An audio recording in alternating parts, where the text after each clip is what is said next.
So to move further and to solve Einstein equations, let us make the following change of coordinates. Let us change dt to a of eta d eta. Then our metric that we are discussing will acquire this form,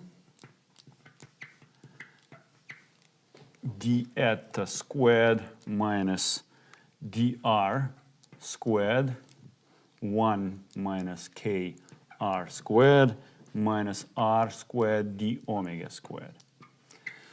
So, and we have that the metric has this conformal factor and is conformal to this metric. This eta is called conformal time. Unlike this t, this eta is conformal time. We actually have encountered this eta in the lecture on Oppenheimer-Snyder collapse. That is exactly that eta which we have seen there. So then, from the equation 3a dot squared plus k equal to 8 pi kappa rho a squared, which is 0 component of Einstein equations, we obtain the following relation. We obtain that dt is equal to plus minus, because we have to extract square root, times dA square root of 8 pi kappa over 3 a squared rho minus k. So we have to find rho through a, plug it here, and then integrate, so to say. And plus and minus corresponds to the solutions that are related to each other by time reversal. Now, using this relation and this relation, we find that eta is plus minus dA over a square root of 8 pi kappa over 3 a squared rho minus k. And this is, now we're going to find from here a of eta, and then from here t of eta. So our goal is to find a of eta and then t of eta from these two equations, and to use here the relation between rho and a for 6 different situations. For k equal to minus 1, 0, 1, and omega equal to 0 or 1/3. So for 2 types of equations of state and 3 types of spatial sections. So let us start with the case of k equal to 1 and omega equal to 0. This is the case actually we have encountered in the lecture on Oppenheimer-Snyder collapse. Then, from the fact that rho times a cube is constant, this is the case as we remember for this situation, we denote this constant as m over 2 pi squared. We use here a bit different notation from the lecture in Oppenheimer-Snyder collapse. So to say this m is the total mass of the universe, because this is related to the total mass, and it, so to say, remains constant through the evolution. So if we plug this into here, and take the integral, we obtain, in this case, that a of eta is equal to 2 kappa m divided by 3 pi 1 minus cosine of eta. And from this relation, we can find that t of eta, of course, we have fixed the integration constant here and here to fix this. That sets up the initial conditions. 3 kappa m over 2 kappa m over 3 pi times eta minus sine eta. So one can see this is a solution we already encountered in case of Oppenheimer-Schneider collapse. And then the physical meaning of eta is now obvious, etc., etc. So now for small eta, this solution describes the following situation. For small t and small eta, so when we start the evolution of the universe, A of t, as follows from here, is proportional to t to the power 2 over 3. Then, so our evolution starts at eta equals to 0, when A is equal to 0, A equal to 0. Then as eta goes by, as eta equals to pi, and hence t equals to 2 kappa m over 3, the universe reaches its maximal size equal to 4 kappa m divided over 3 pi, and then shrinks back. So we have the following situation, that the scale of the universe expands from 0 and then shrinks back. So this is eta equal to 0, eta equal to pi, eta equal to 2 pi. So, and this is A. That's the situation we encounter for this case. So the universe expands and then shrinks back. This is what we encounter in this case. So we continue our study of the metric ds squared A of eta squared times d eta squared minus dr squared 1 minus kr squared minus r squared d omega squared, where dt is equal to A of eta d eta. This is a relation between conformal time and regular time. And dt is equal to, and we restrict our consideration to the case of plus sign here, dA square root of 8 pi kappa over 3 a squared rho minus k,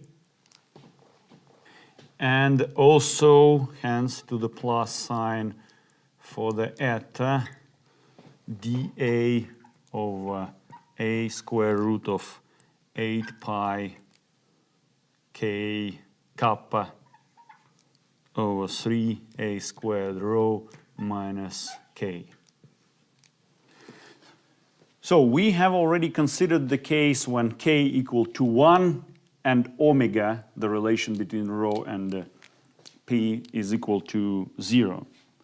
In that case, all sections, so we continue now our consideration with the case of k equal to 1 and omega equal to 1/3.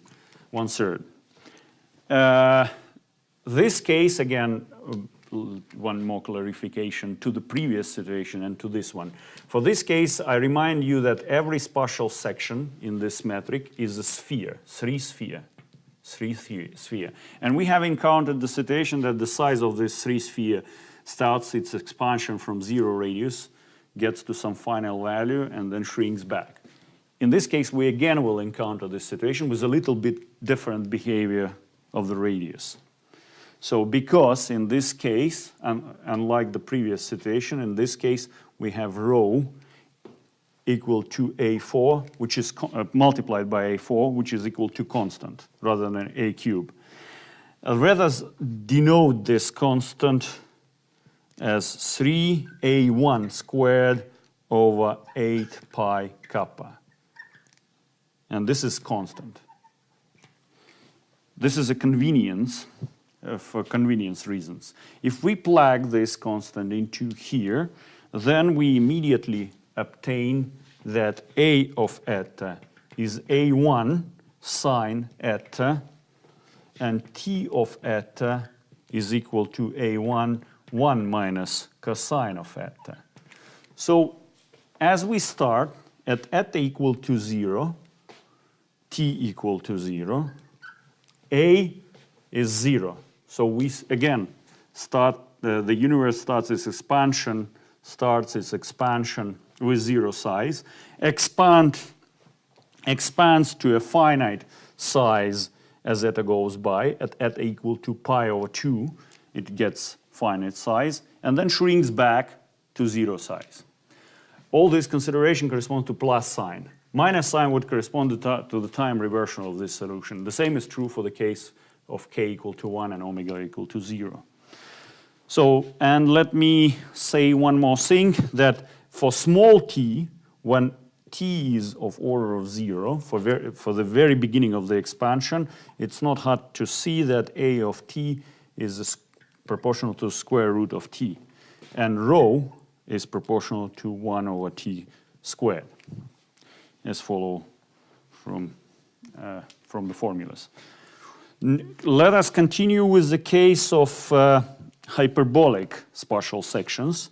In this case, k equal to -1, and we start our consideration with omega equal to 0. So dust in the case of, so in this case, every spatial section is a hyperboloid.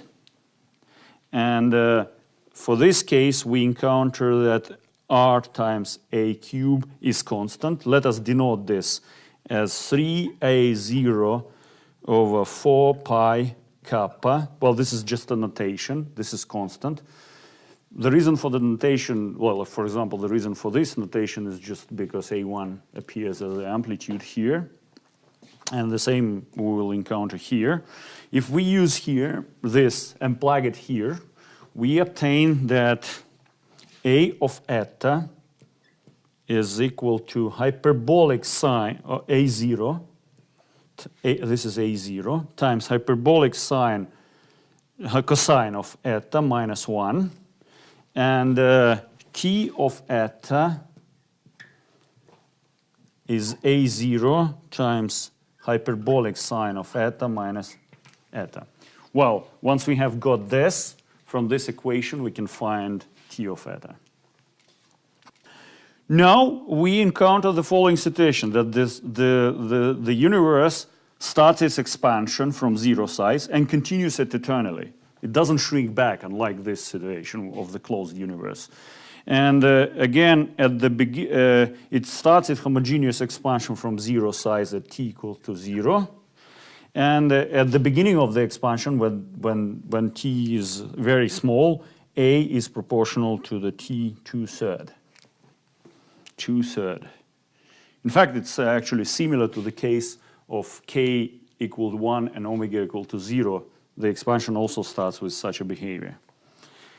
And we're going to continue with other cases now. So we continue our discussion of this space-time for several different situations. We already discussed the case of k equal to 1 and both omega equal to 0 and omega equal to 1/3. And we already discussed the case of k equal to -1 and omega equal to 0. We continue our discussion with the case of k equal to -1 and omega equal to 1/3. In this case, we encounter that rho times a4 is constant. We define this constant to be 3a1 squared over 8 pi kappa equal to constant. And then we obtain, plugging this into here and then into here, we obtain that a of eta is a1 hyperbolic sine of eta, and t of eta is a1 times hyperbolic cosine of eta 1 minus 1. Again, we encounter the eternal expansion of open universe. Open because for this case, spatial sections are hyperboloids, not spheres. They are open. So eternal expansion, and it starts also with 0a, at eta equal to 0. We have a equal to 0, t equal also to 0. And actually at the beginning of the expansion, when t is very small, A of t is proportional to the square root of t. You see at the beginning of the expansion, in every case for the radiation and for the dust, we encounter the same kind of behavior. I mean, for the dust, the same independently of the type, and for the radiation, the same independently of the type. But they are different. For the dust, differs from for the radiation.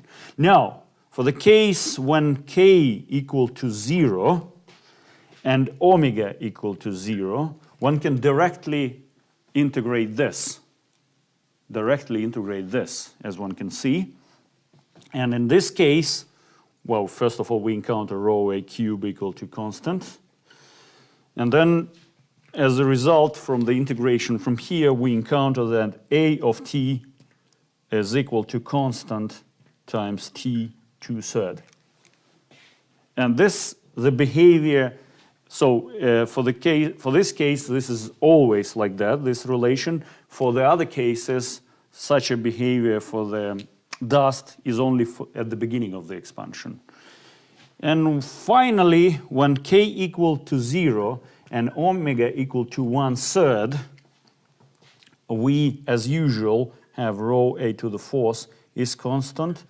And directly, using this directly here in this equation, we obtain that a of t is some constant times square root of t.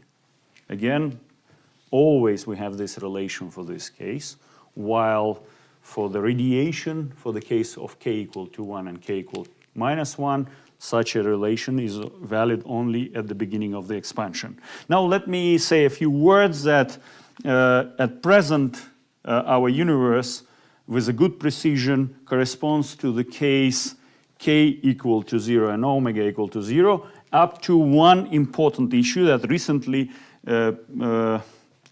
well, several comments are in order. First of all, at the beginning of the expansion of the universe, we expect that the predictions say that there was an era when this was valid, and moreover, there was an exponential inflationary expansion. There are signs saying that. And also now we see that the situation is not quite adequate because there is a non-zero cosmological constant, so-called dark energy, which describes exponential expansion. Again, in all this lecture we have assumed that lambda, cosmological constant, is 0, while inflationary expansion corresponds to the case when lambda is not equal to 0, and that this situation will be described in the next lecture, not in this one. So this inflationary expansion is important to describe our present universe. Apparently, observational data show that lambda is not 0, but very small. And also, there are some signs that at the beginning of the universe, at early stages, lambda was big and not 0. That is original inflationary expansion. And that will be discussed in the next lecture.